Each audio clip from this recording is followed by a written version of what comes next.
I'm ready whenever you guys are. Do you want me just to go ahead and start, or how would you like me to do this? Yeah, you can share your can screen now. Yeah. You can share your screen and begin the presentation. Okay, great. That's great. So let me do that. 1 second. Good. Can you guys see the screen? Yes. Fantastic. Give me just a moment here. Okay, good. So, welcome everyone, and it's a pleasure to be here this evening and talk to you a little bit about breast cancer in general, and also a little bit about what the journey often is for our patients as they go through their treatment. And I think there'll be plenty of time at the end for questions. So let me introduce myself. I'm Rache Simmons. I'm a breast surgeon for about 30 years at this point. And I'm also professor of surgery.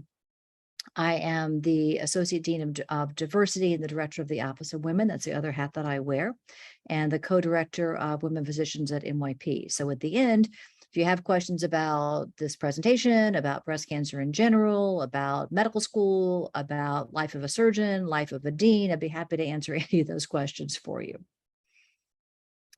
So I think the first thing to appreciate is how incredibly common breast cancer is as a disease.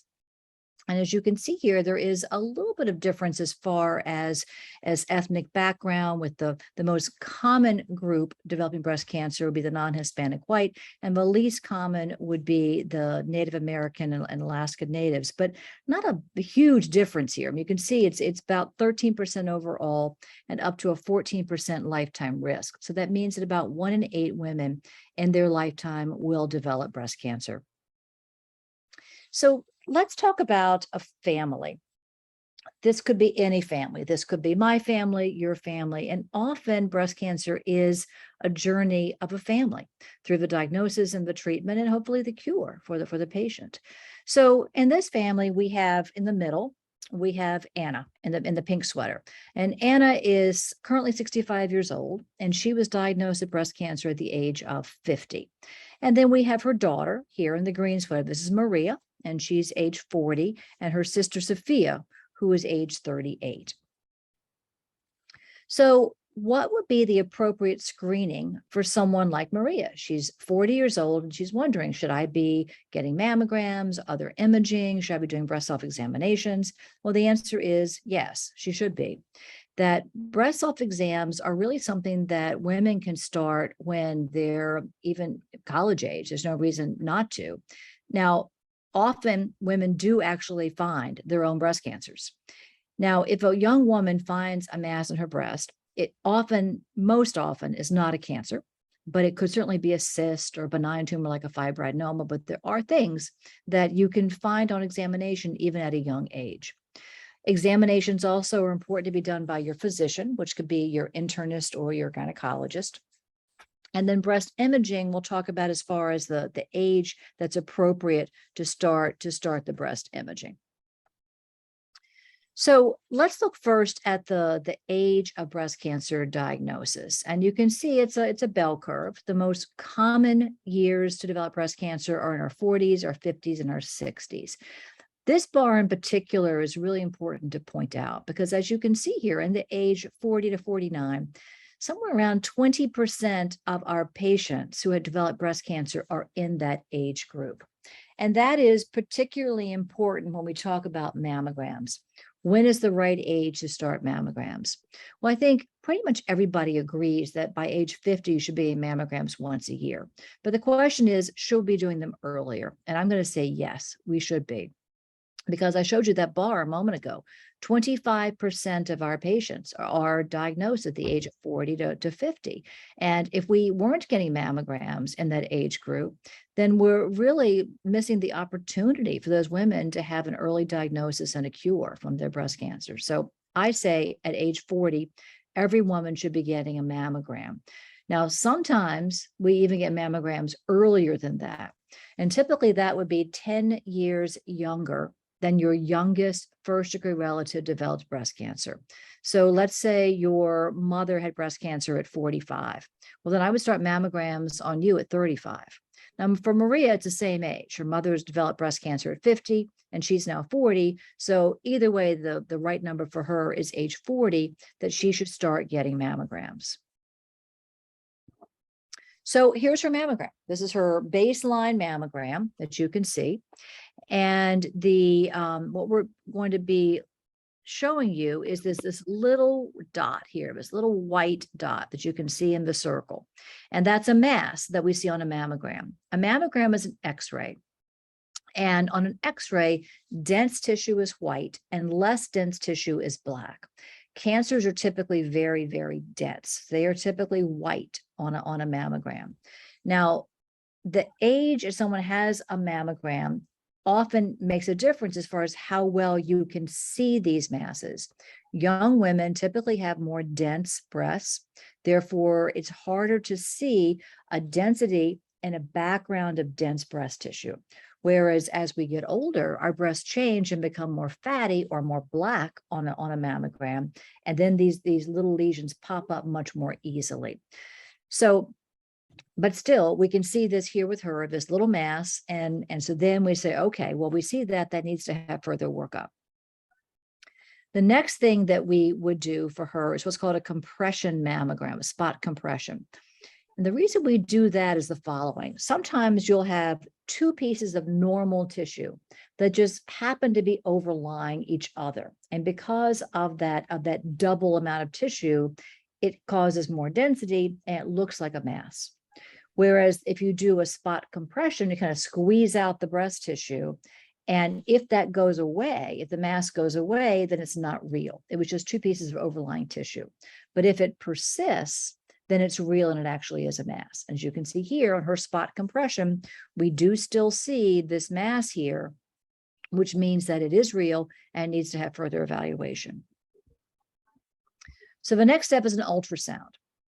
An ultrasound is really a sound wave. It's like a sonar that goes into the breast and bounces back differently for very dense tissue versus less dense tissue, and particularly for liquid tissue. So ultrasounds are a really good additional test for women in their 40s who might have very dense breast tissue to be able to really cut through that tissue easily and be able to see through it. And also to distinguish cysts. Cysts are very different looking on an ultrasound than a cancer. So sometimes we're not quite sure if it might be a cyst and it would look different and we could say, oh, it's a cyst, nothing to worry about, go back to routine follow-up. But unfortunately, Maria is not a cyst. It's a solid mass that you can see right here. And so now we know we see it on the mammogram, it's still there on spot compressions, and now we see on the ultrasound as well. So the next step is that we need to have a diagnosis. What is this little mass? Is it a benign mass or is it a cancerous mass? And so the way we do that is that we would do some sort of an image-guided core biopsy. A core is a little tiny piece of tissue that we'd be taking out of the breast mass and then sending that off to the pathologist for a diagnosis. That can often be done by ultrasound or can also be done by mammogram.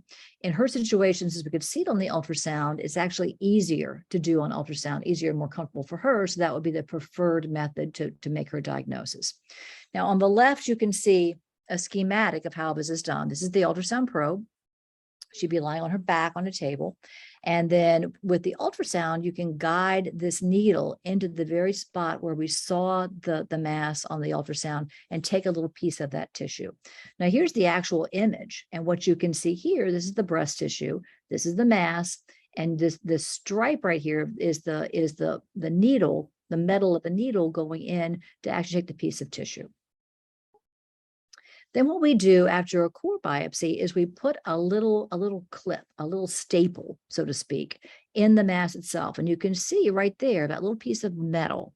And that's a clip or a marker, so that if it turns out that this is something that we want to remove, then we've marked it. Now, in her situation, the mass is still there. So we probably could have found that if we wanted to go back, but sometimes the masses are very small and the core biopsy itself distorts the area around it or removes the area. And we wouldn't know where to go back without putting this little clip in there.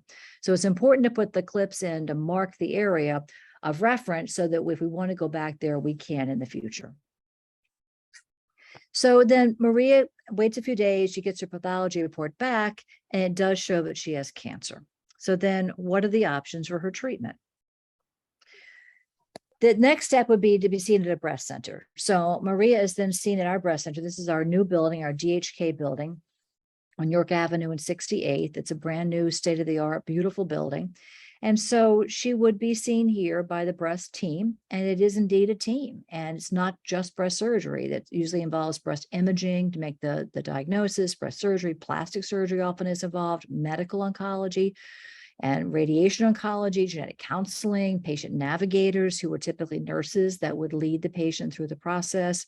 And then some centers like ours actually have other really very special approaches to breast cancer, such as our mind-body yoga program, which is prepare for surgery. Usually the first step is to be seen by a breast surgeon. So Maria would be seen by a breast surgeon. We would talk about the findings and begin to make a plan for her treatment. And typically the first thing that I would want to do at this point, once we have a diagnosis established, is to get an MRI. The MRI is another imaging test that gives us even more information than a mammogram and an ultrasound. It is our most sensitive test looking at the breast tissue. So you can see this white spot here. This is her cancer that we knew about already. And the good thing is we don't see anything else going on in this breast or in the other breast.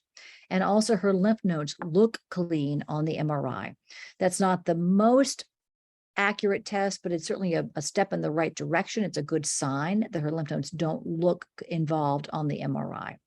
So at this point, we would say that clinically, she's a stage 1 breast cancer, very treatable and very, very curable. So most patients that have a stage 1 breast cancer would have a lumpectomy. And about 80% of our patients today do have lumpectomies.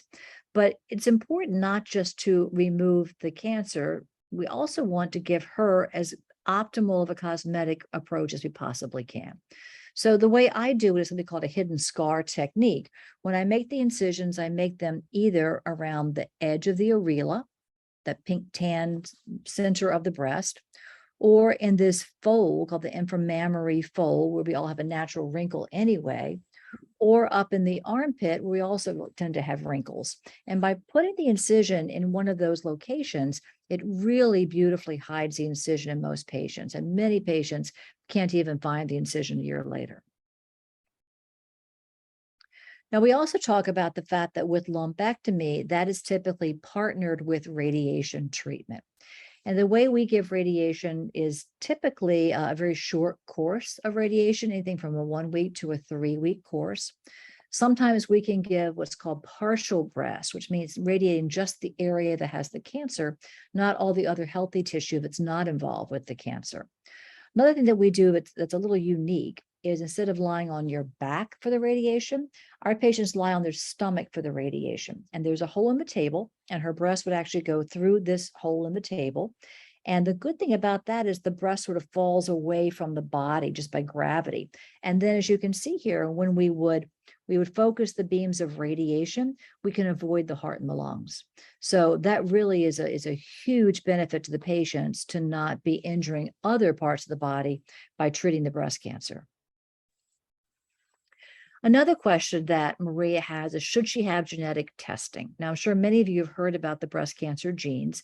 They were discovered back in the mid-1990s, and they are 2 mutations that put patients at a much, much higher risk of either developing breast cancer or of having a second breast cancer or ovarian cancer. It was made very popular and in the press by Angelina Jolie. She had this test, found that she was indeed positive, and then chose to have the bilateral, both sides, preventative mastectomies.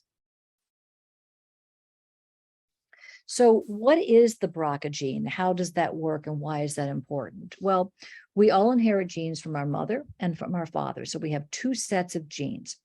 And you can inherit the BRCA gene from either your mother or your father. It's a misunderstanding to think that you can only inherit it from your maternal line. That's not true. You're equally likely to get it from your father's line.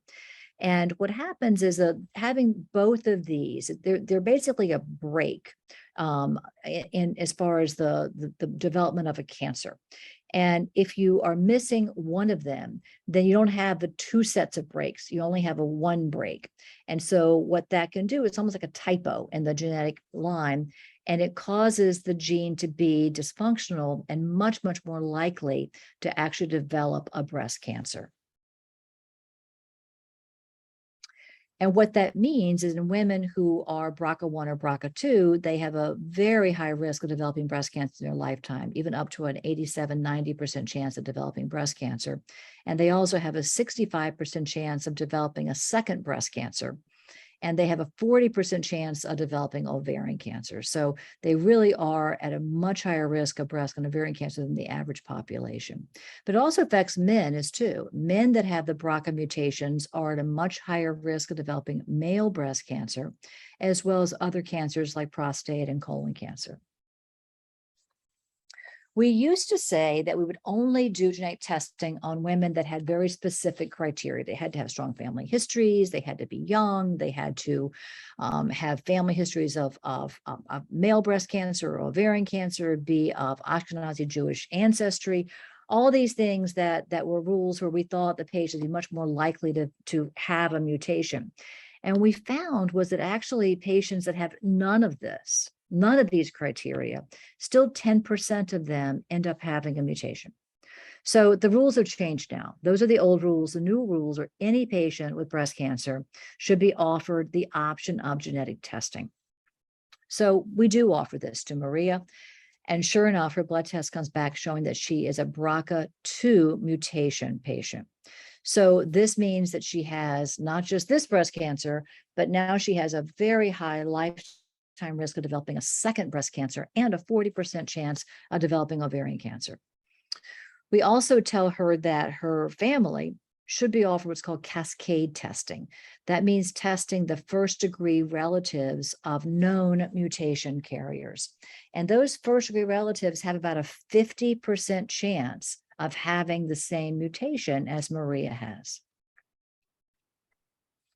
So now that she knows that she has this mutation, she's rethought and we've rediscussed her options and decided the best choice for her will be to have mastectomies, bilateral mastectomies and reconstruction. So just like with the lumpectomies that I showed you, the way that I like to do the mastectomies is also a hidden scar type of technique. And that is making an incision down here in the crease of the breast, which, as I said to you earlier, it's a natural wrinkle that we all have. It's easily hidden. And then through that incision, I remove all the breast tissue, but I save all the skin of the breast, and I save the nipple and the areola. And so that makes a huge difference for these patients when they have reconstruction, because basically the plastic surgeon comes and fills in what I've removed, but they look very natural after they've had their reconstruction. And quite honestly, I mean, in a bathing suit, no one would know that she'd had bilateral mastectomies. The plastic surgeon would at this point do some sort of reconstruction on the patient. And this is done at the same time as the mastectomies typically. And there are two main ways to have reconstruction. One is an implant reconstruction, and the other is moving fat from somewhere in the body. Now, when we do the implant reconstructions, usually we don't put in the final implant at the time of the mastectomy. We put in a temporary implant called an expander. And the reason for that is the final implants are very heavy. And I don't want that weight on my incision because it just causes problems. So we don't do that. We put in what's called an expander. And we don't inflate it to be as big as the breast was that I removed. About halfway or so will be the appropriate amount to inflate them before they go home. And then gradually, we then will expand that and take the patient back for an outpatient surgery to exchange the expander for the final implant. Now, the other way to have reconstruction, as I said, was to move fat from somewhere in the body to replace the breast. The most common place that we do that is from the abdomen. It's called a DEP flap. And the way that we do it today does not remove muscle. So there's not the risk of hernias and some of the problems that we had with how we did it 20 years ago. So this piece of tissue is removed, just like a tummy tuck. It's the same thing as a tummy tuck, but again, instead of discarding the tissue, we're going to move it up and make one or two new breasts from it. And what's important is these little blood vessels here that are attached to this fatty tissue and skin. And so then the plastic surgeon takes the tissue, puts it in the cavity of what I've removed, and reconnects those little blood vessels. And that's what allows that tissue to survive and to be able to live and thrive in that environment. So it's a great way to have surgery. A lot of patients choose either one. It really, my surgery is exactly the same, whichever one they choose. So I tell them just to meet with plastic surgery and talk about which one is better for them, and make the right decision for their reconstruction. Now, here's an example of a patient of mine who's had bilateral mastectomies and reconstruction. And I think you'll agree, no one would ever know that she's had mastectomy. So this is the kind of result that we really would expect today on our patients that are developing breast cancer or choose to have mastectomies because of high risk and being BRCA positive. The other advance that we've had recently is to be able to do what's called a sentinel lymph node biopsy. When a patient has breast cancer, the way breast cancer typically spreads is to the lymph nodes first and then to the rest of the body. So if the lymph nodes are clean, that's a really good sign that cells have not been breaking off and going to the rest of the body. What we used to do was take out pretty much all the lymph nodes in the armpit. We take out 20, 25 lymph nodes, but there were a lot of problems from that with swelling of the arm and numbness and other issues with the patients. And what we found is that there's a technique where we can inject a dye into the breast, and that dye is taken up in the same way that a breast cancer cell would have been if any broke off and went to the lymph nodes. And then we can go to the operating room and take out just those 1 or 2 lymph nodes that have the dye, the highest concentration of the dye. And if they are clean, then the others are all going to be clean too. And there's no reason to take out 20 clean lymph nodes. That doesn't help any patient. So this has been a huge advance in the way we treat our breast cancer patients. And we can avoid axillary dissections in most of our patients today. And so fortunately for Maria, her lymph node is clean, which is great news. So at this point, she has had her mastectomy. She has a small cancer. She's stage 1 breast cancer.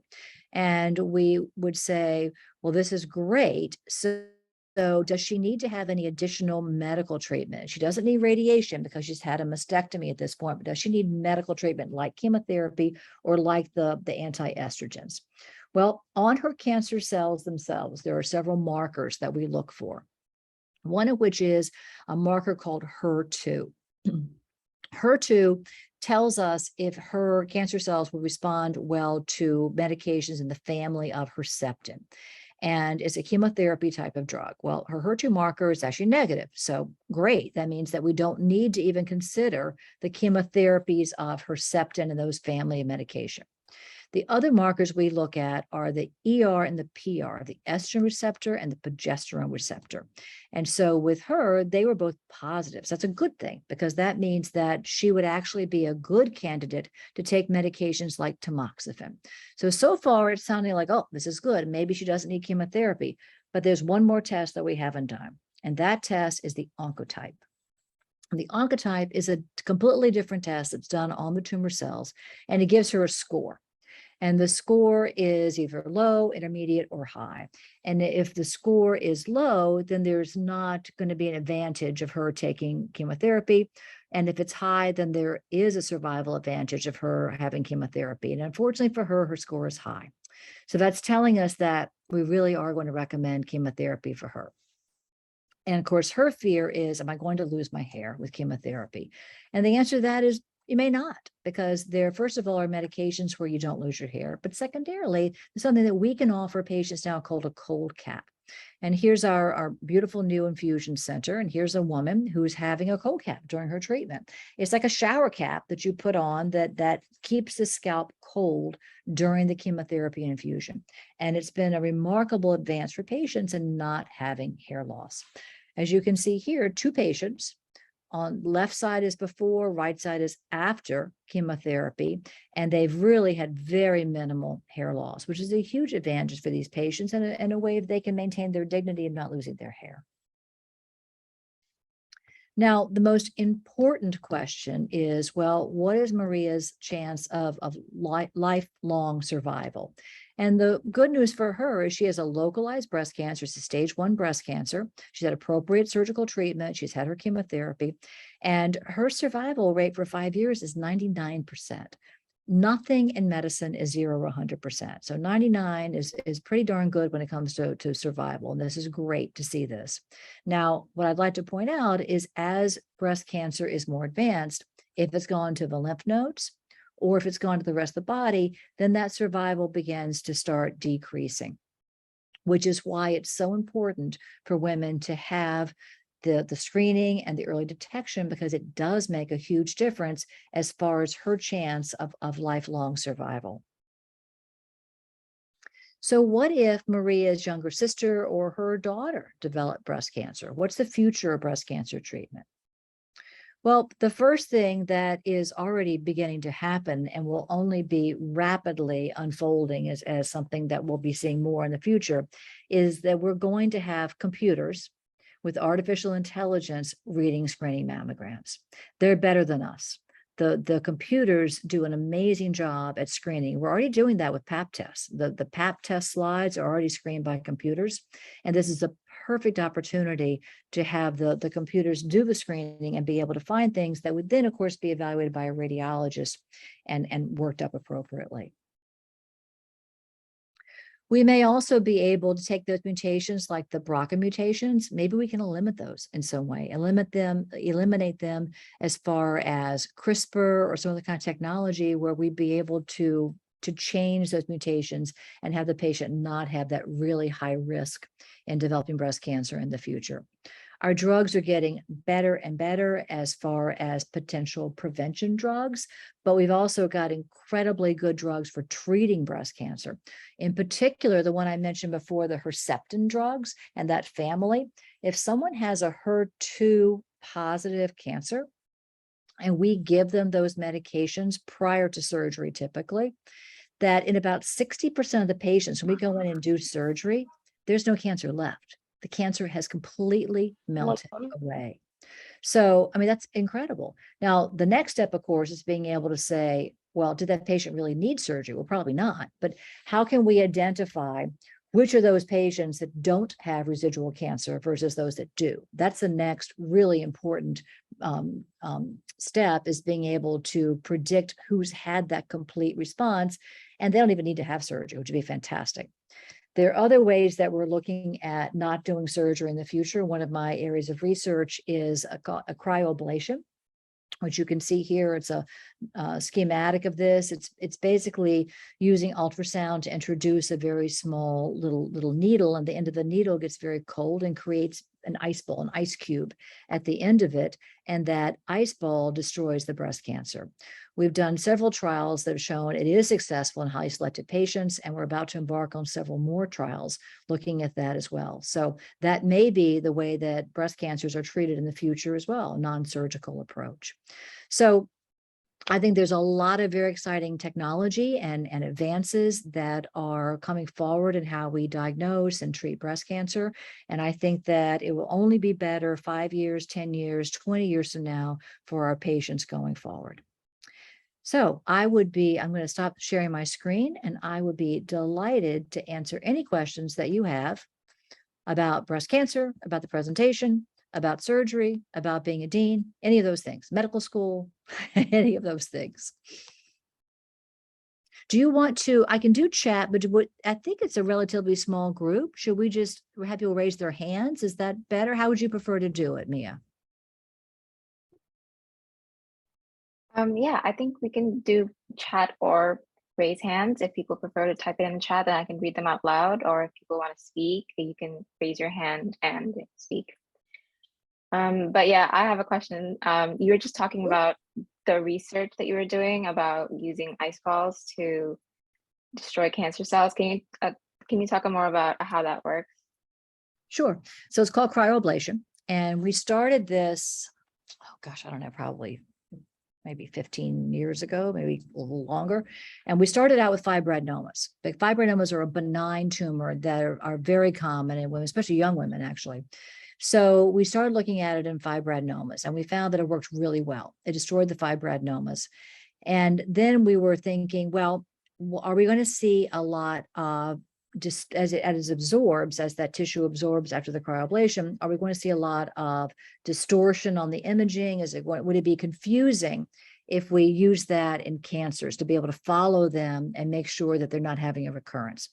And we found was that it's not the case, that the tissue just absorbs and just disappears. And it's not a concern about a lot of calcifications, distortion in the area of the cryoablation. So then we did a very small pilot trial on breast cancer. And we found out a lot of good information. We found that certain kinds of cancers work better than others with the cryoablation, and that certain sizes are more amenable, that beyond a certain size, it didn't work very well. So we got a lot of information on that. And these were patients where we did the ablation and then we resected the cancer. So we had a lot of information on the pathology that was remaining or not remaining after the cryoablation.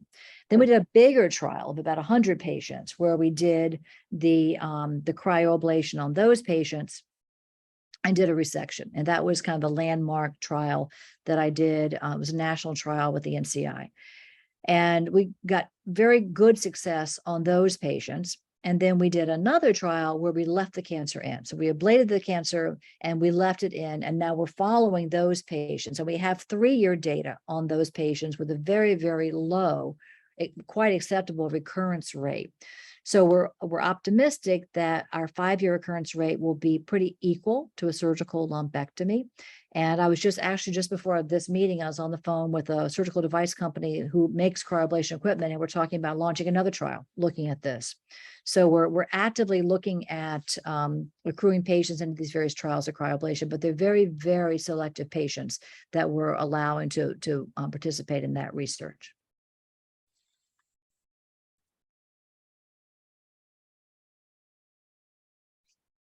So, Dr. Simmons, there's a few questions for you in the chat.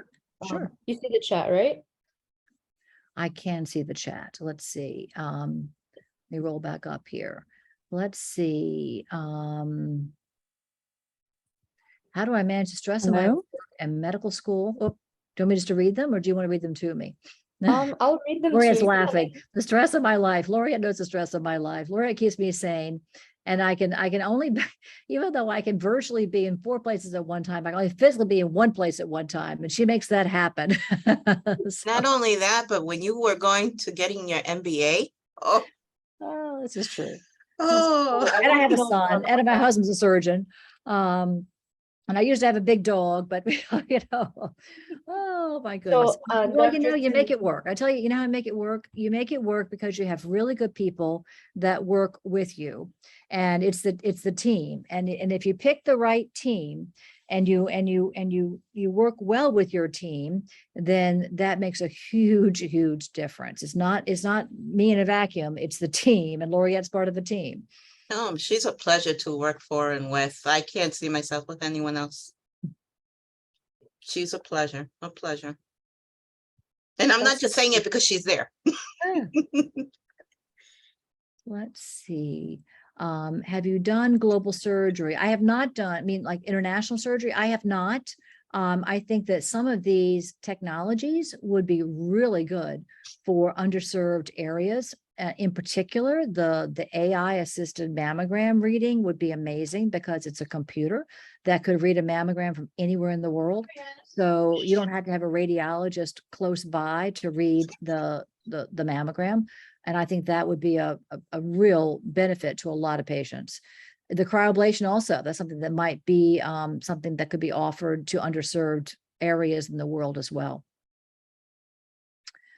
Let's see, what medical, I think this is supposed to be medical school. What medical school did I attend, and what advice do I give to pre-med students? I went to Duke. I went to Duke undergrad and Duke Medical School.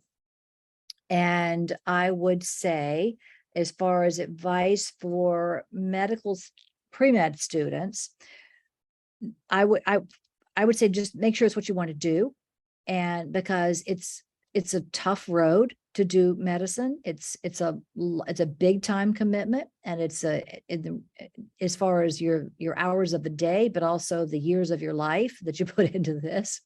So make sure it's what you want to do. Don't do it because your dad did it, or your grandfather did it, or don't do it because somebody in your family thinks it's a good idea. You should do it because you want to do it. And then once you get into medical school, then you will decide what kind of specialty you want to go into. Do you want to do medicine, surgery, pediatrics, ophthalmology, whatever you decide you want to do. There are, many, many amazing specialties. And what I would say there is you're gonna do rotations. You're in medical school, you're gonna rotate through different areas and you'll get exposed to a lot of different areas and you see what you like. And quite frankly, most people change their mind.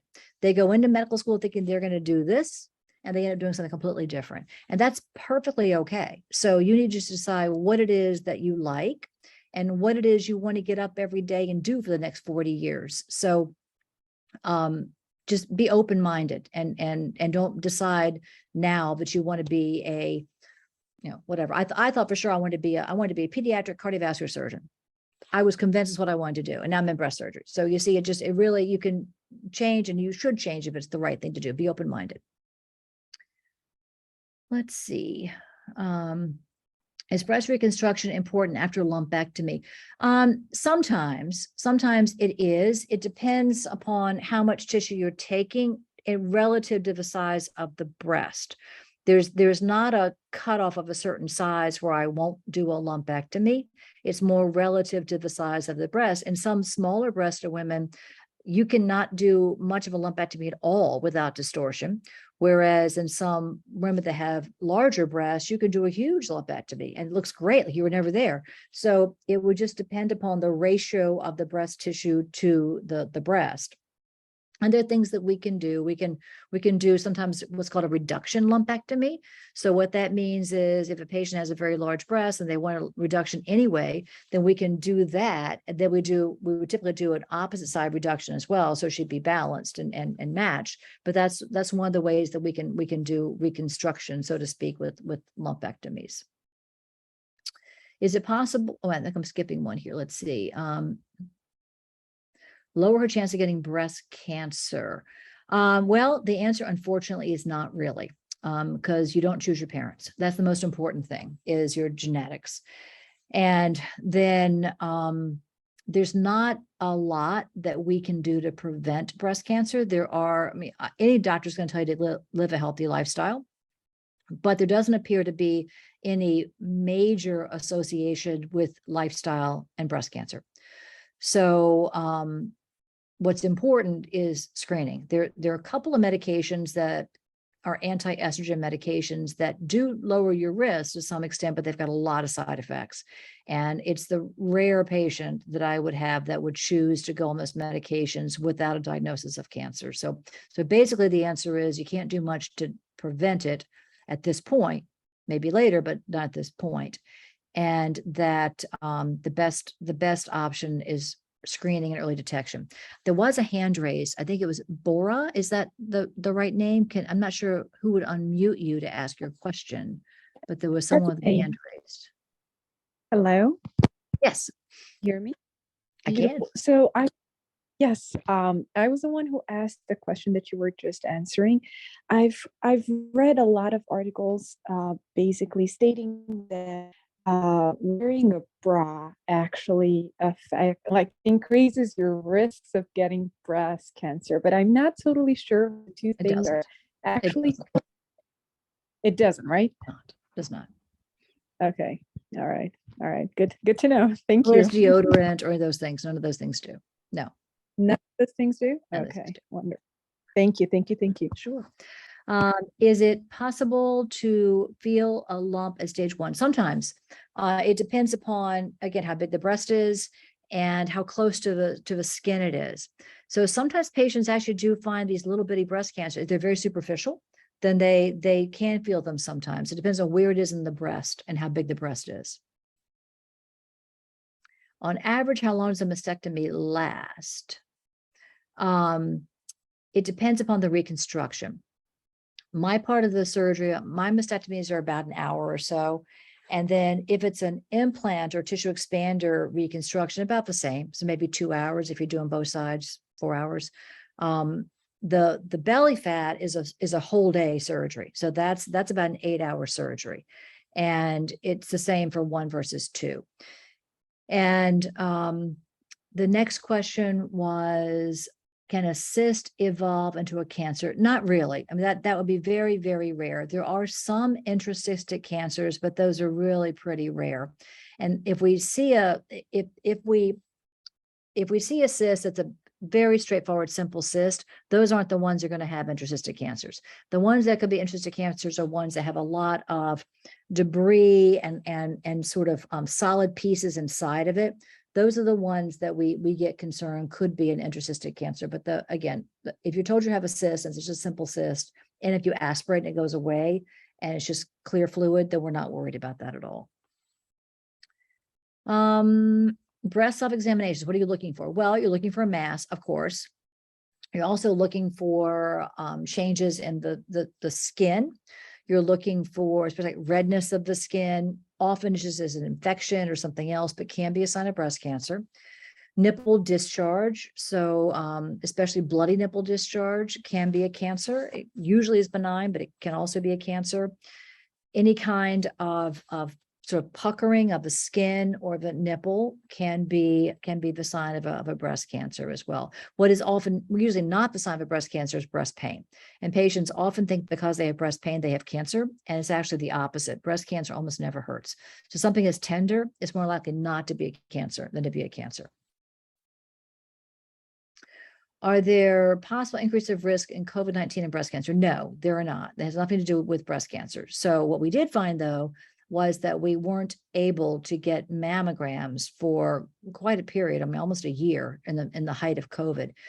And so it didn't increase the risk of breast cancer, but what we did find was that once we were able to ramp up and get mammograms again and do surgery again, that we were finding patients with a more advanced breast cancer because they hadn't been screened in that period where we weren't doing mammograms.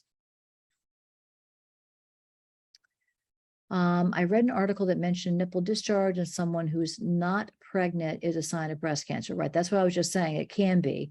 It should be evaluated by a physician. How should I want to be a doctor? I don't know. I just always want to be a doctor. But again, back to the original statement, I think that you need to make sure it's what you want to do. I mean, you need to be good in science. You need to have a strong interest in it and be willing to make that commitment. And BRCA1, BRCA2, they're different mutations. There's they both do a lot of the same things as far as risk. They both put you at a very high risk of breast cancer. BRCA2 has a higher risk of ovarian cancer than BRCA1 does. So they're a little bit different as far as the spectrum of cancer risk, but they're both putting you in a very high risk of breast cancer. And BRCA2 is more associated with male breast cancer as well. How would you say your work-life balance is in the profession, and how big of a role did that play in your decision? Well, it's something to consider. There are different specialties in medicine, some of which have more flexibility than others. So for example, if you decide to go into something like dermatology, well, there are very few emergencies in dermatology. If you decide you want to go into trauma surgery, well, then you're going to have a lot of being up all night and doing surgeries. So pick what you want to do. Once you've gotten into medical school and you're seeing the rotations, most important thing is pick what you really like and what you want to do. But you need to be realistic also as far as your personality and what kind of a position is going to make you happy. I mean, some people just think it's amazing and exciting to do trauma surgery because you have no idea what's coming in the door the next minute. Other people like very controlled and very scheduled practices. So get a feel of what you like. And also look at the people that are around you in that specialty, because typically certain specialties attract certain personalities, and those personalities tend to gravitate toward those specialties. And you're going to be spending an awful lot of time with those people for your career. So look around and make sure that you like the people who are in that specialty, because that's a big statement of what kind of people you're going to be with and kind of what it's going to be like to have that job.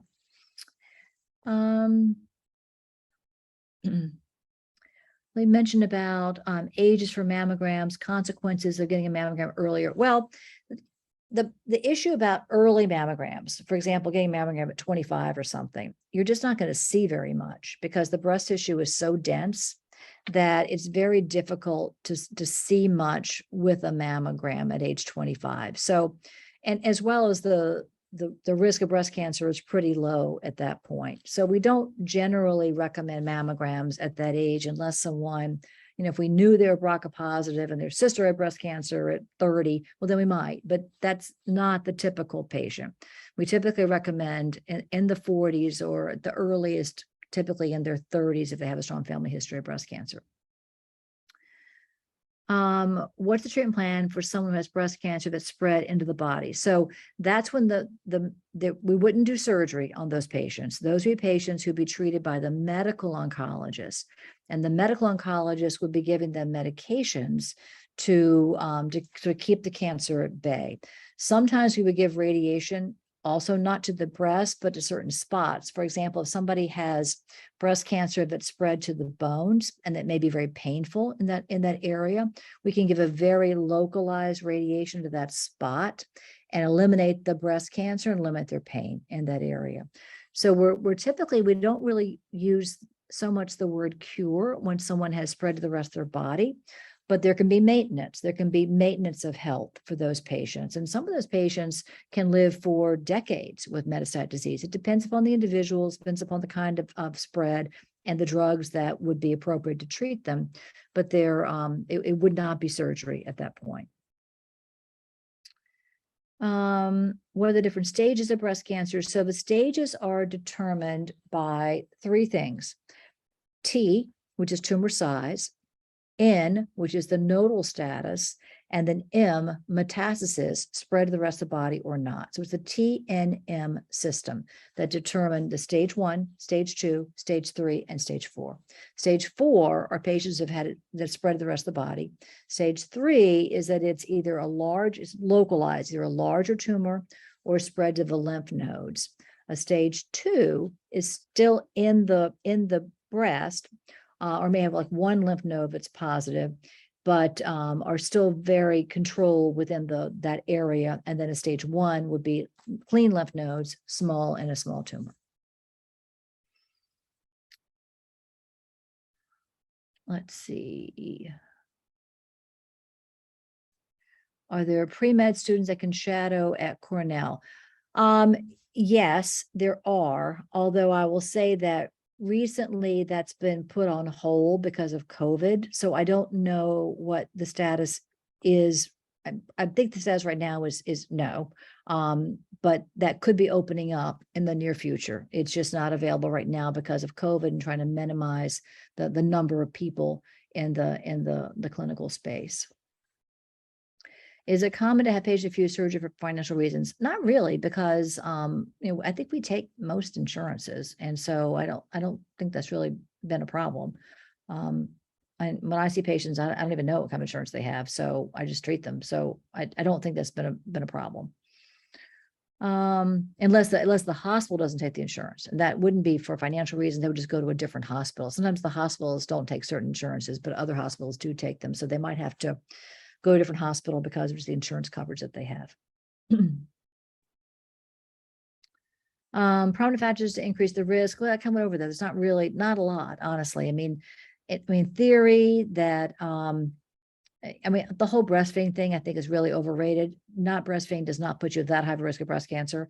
Alcohol does not increase it that much. Exercise is not going to lower it that much. So all those lifetime lifestyle issues don't make a huge difference on breast cancer. And the typical breast cancer patient that I see is someone who doesn't smoke, doesn't drink, is healthy, vegetarian, exercises every day. I mean, that's so breast cancer it's a lot of healthy women get breast cancer.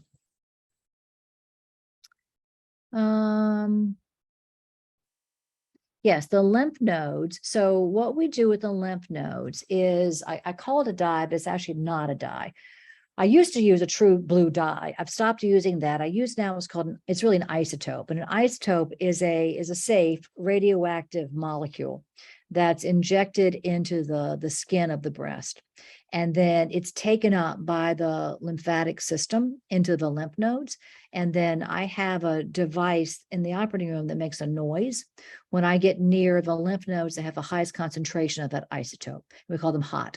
So those are the ones that we want to remove, and those are the ones that are the most likely ones to have cancer cells in them, if any of them do. And question about the reconnection, the reanastomosis of the blood vessels. There are, that's really more of a plastic surgery question, but I can try to answer it. Yes, they're tiny little blood vessels.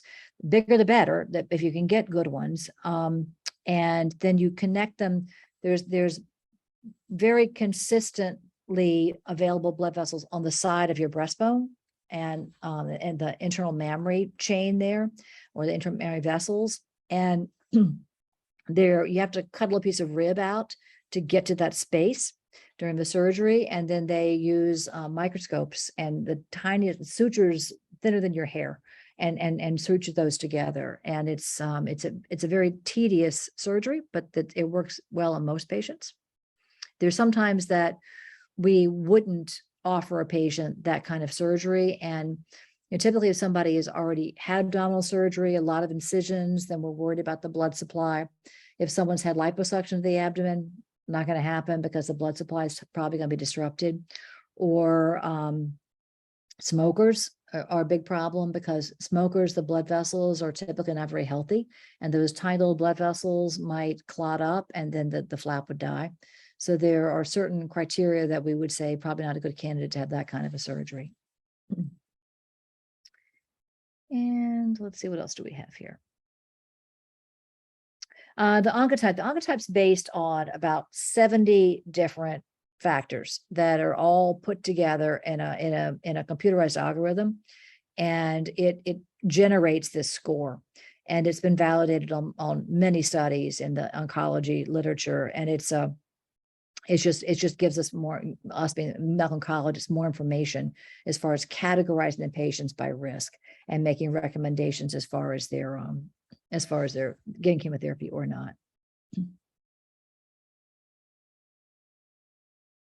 Health problems, hypertension, varicose veins. No, those things don't really affect the vessel reconstruction. It's those that wouldn't affect the health of those little blood vessels. It'd be more, as I said earlier, about the smoking is bad, and if someone has had some sort of trauma to the blood vessels. And what our plastic surgery team usually does, they get a CT scan and they look at the blood vessels on the CT scan to see how good they are.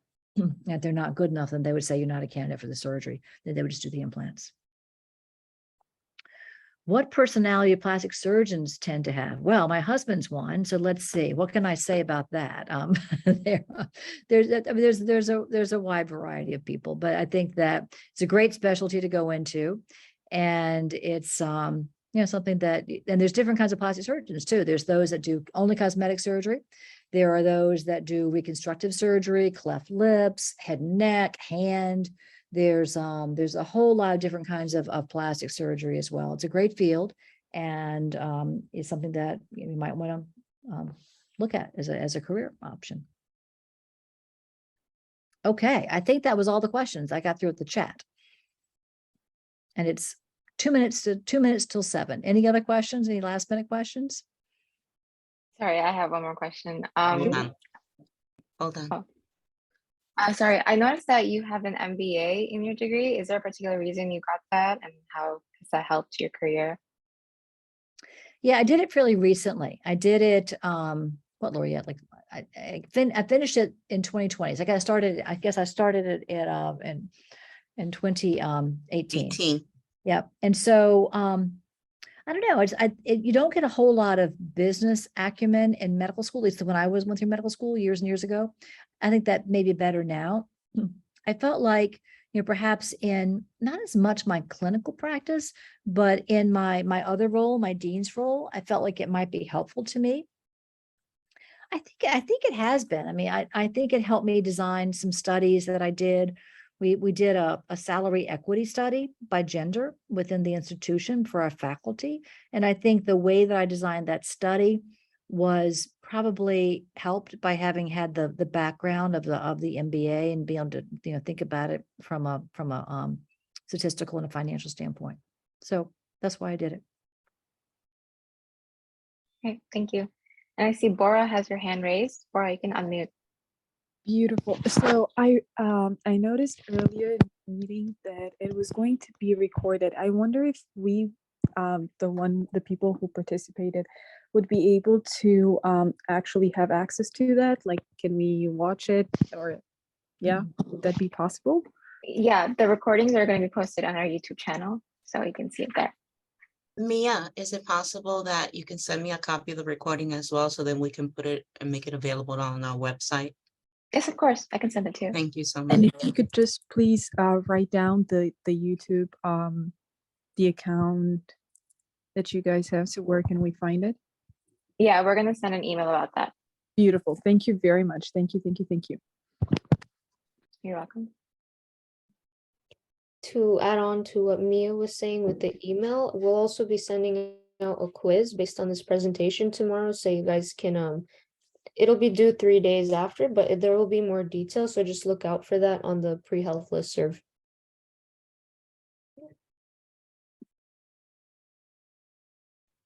And yeah, thank you everyone for coming. It was a wonderful discussion. Thank you so much, Dr. Simmons and Laureate, for Oh, giving thank this you for having presentation. Dr. Simmons as well. It was a pleasure.